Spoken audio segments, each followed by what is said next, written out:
So the question is, are there any tricks for international shipping to keep rates cheap? And basically the answer is no. International shipping is expensive, and you basically just have to pay whatever it is that you have to pay, whether it's UPS or FedEx or the US Postal Service or International Postal Services or anything like that. Their rates are what their rates are. And of course, nobody wants to pay high shipping, but that money has to be paid at some place by somebody. And sometimes I got a question from a backer on one of our Kickstarter campaigns, and he was talking about that he thought that the shipping rate in the United Kingdom was too high and that could we please renegotiate the shipping costs.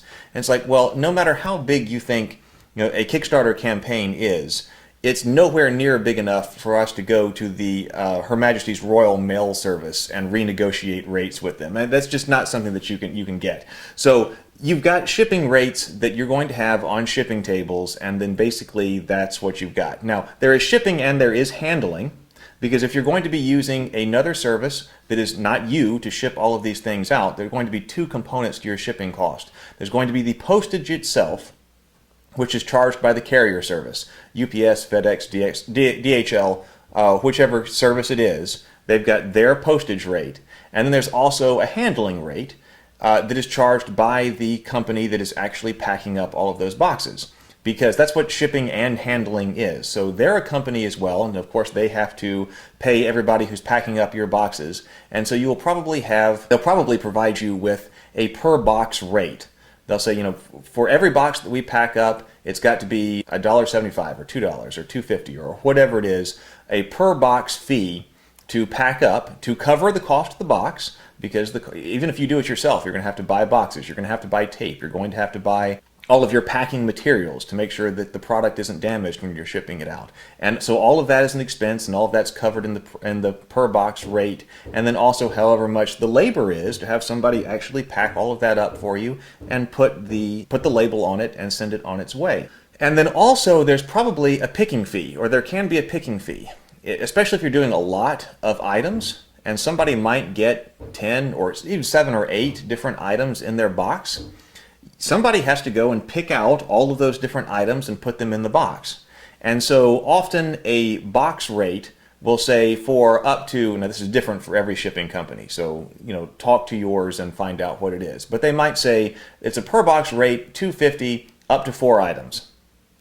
So every box you've got, and as long as it's up to 4 items, it's fine, but then it's going to be another 15 cents or 35 cents or whatever it is per extra item we have to go and get, because it takes them more time to put together a very complicated box beyond that. So that's basically how you're going to get your shipping rate, your shipping and handling all put together.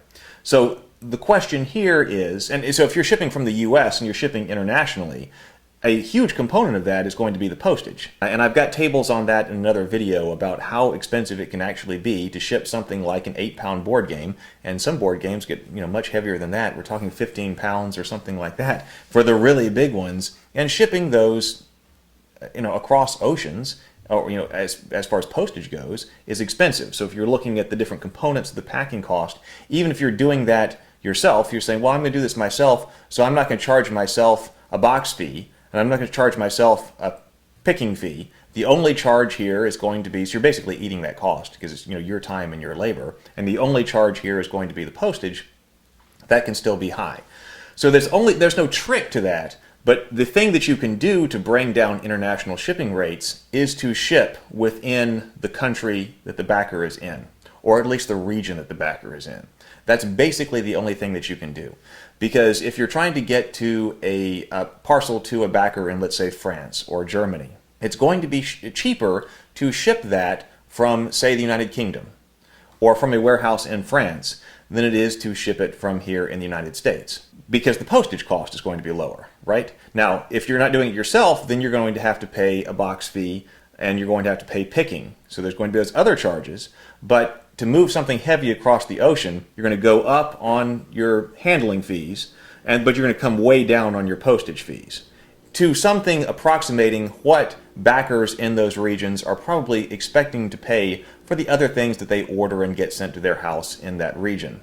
And so that's basically the only thing you can do, and that makes your logistics effort more complicated, because then you've got to go find partners in Europe, in Australia, in Canada, in these different regions across the world, and then coordinate your freight logistics from your manufacturer all the way to the different warehouses in all these different regions. That's, I don't know if you call that a trick or not, that's just the way that it's done, is to start moving your shipping operations closer to your backers. And admittedly, this is kind of a large expectation, especially for small creators who are just getting started. But backers, as crowdfunding has developed, kind of expect that to happen now. So a disadvantage, actually it's both an advantage and a disadvantage. What's an advantage of being online today doing something like a crowdfunding campaign? A huge advantage is that you can have backers anywhere around the world. Because anybody can go to the website and make a pledge. So if people are interested in what you're doing and they love it, no matter where they are in the world, they can come and pledge. The downside to that is that, so the advantage is you're global from day one, but the disadvantage is that you're global from day one. You're a small-time creator trying to get your first thing out, but you've got to think about international, global shipping logistics from day one. And I won't name the product, but there was somebody who didn't know this, and they raised a lot of money for this product they were trying to do, and I think it was actually an Indiegogo campaign. But they went to the crowdfunding campaign. It was astronomically successful. And then they realized, wait a minute, this is not just the US, this is worldwide. Well, we can't pay to ship all of this. They had to refund every dollar. They refund everything because they're like, we can't do this. We didn't realize that we were having to ship this to Russia and places in India, and all these people came. And so that's a huge mistake to not realize.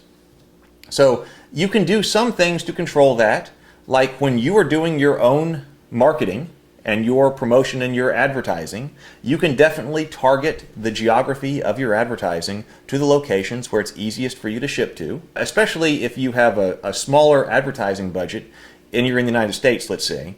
You may not be able to reach all the people who are interested in your product in the United States anyway based on your advertising budget, so there's no reason to also advertise to people in, say, Central Asia. Just advertise to the people in the US because you know that's going to be the easiest place for you to get the products to. But people can still find it. So you may still have some number of international backers, and then you may have to handle them on an ad hoc basis if you're not set up to do it already. But here's kind of the catch-22 on this.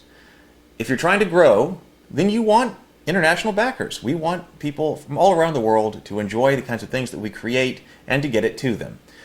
But you're not going to have people join the campaign from all around the world if the shipping cost is too high. Because nobody wants to pay a huge shipping cost. You'll have a few, but if you want to have, for instance, if you're in the US and you want to have a lot of backers in Europe, which we do, then you're going to have to be able to offer a reasonable shipping cost to Europe. And the only way to do that is basically to have a warehouse in Europe and to ship out from there.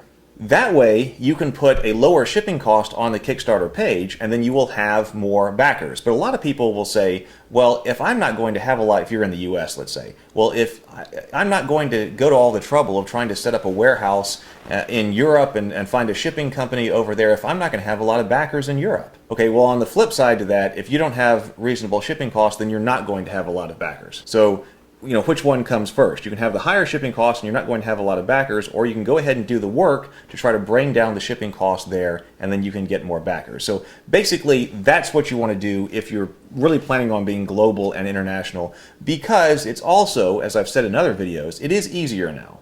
Because Kickstarter and crowdfunding is a big thing. There are now a lot of different shipping companies that realize this is a service that Kickstarter backers Kickstarter creators need to have, and so they make it easy to provide them with that service. And so it may be worthwhile, especially if you're in the US but you want to open up a European market, to go ahead and find the warehouse and the shipping service over there and go ahead and work with them from the very beginning and say, listen, I'm thinking about doing this product. Well, be a little bit further into it than thinking about it. Say, I am doing this product, it's going to be coming out, I want to be able to provide it to backers in Europe. I would like to talk to you about potentially shipping it out when the campaign closes so that we can, and we get stock to your warehouse.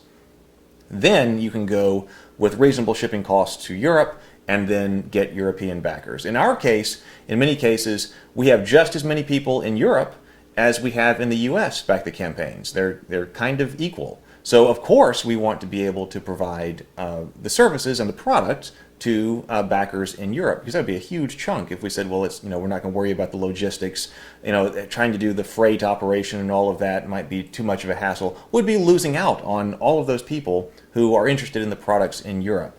And so that's basically what you have to do. There is no trick to making it cheaper. There's just setting up a robust system of shipping logistics in different regions around the world so you can ship locally.